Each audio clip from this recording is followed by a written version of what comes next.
Could you step into his office, please?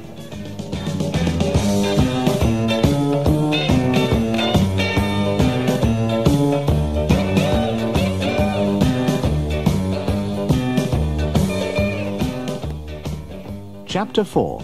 No Money and No Girl. Charles Dickens was a famous English novelist of the late 19th century. He created a character called Mr. Micawber. Mr. Micawber got into a lot of trouble because he spent more than he earned and had to go to prison because of it. But he realized his problem and gave people this piece of advice. Annual income £20, annual expenditure £19, 19 shillings and sixpence, result happiness. Annual income £20, annual expenditure £20 and sixpence, result misery.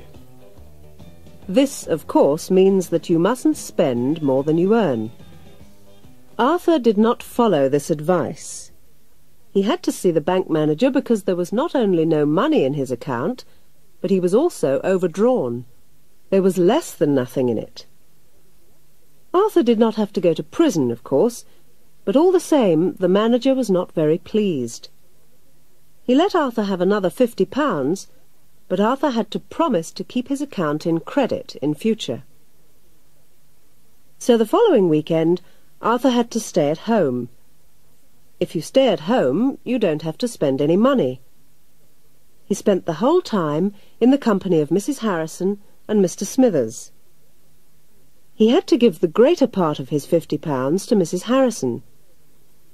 He also stayed in on Monday evening, but on Tuesday he went to the party. Mrs. Harrison pressed his only suit for him. "You'll have to buy another one soon," she said. "I'll have to have some money first," replied Arthur. At the party, everybody seemed very cheerful.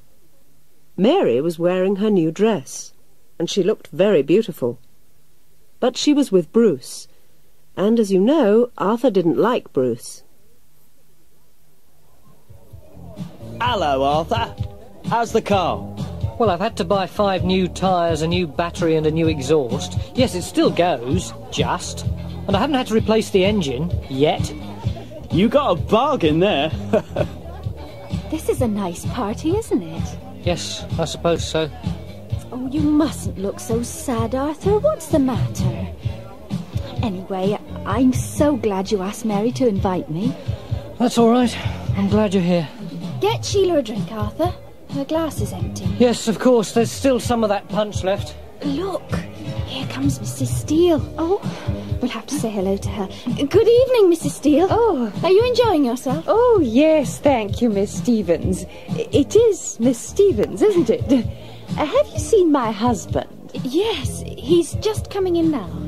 Good evening, everybody.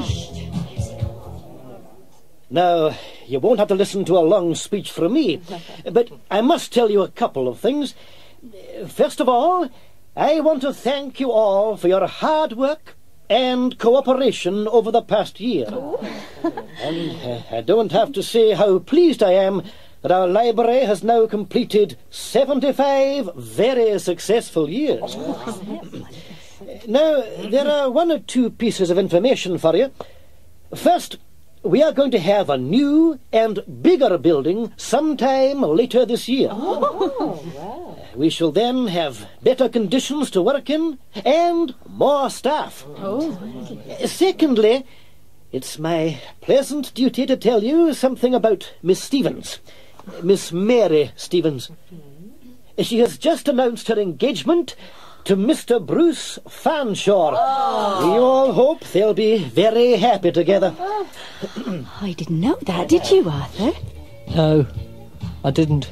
Oh, Mary, what a lovely surprise. Raise your glasses, please, and drink to the happy couple. Mary! Why did she have to get engaged to him?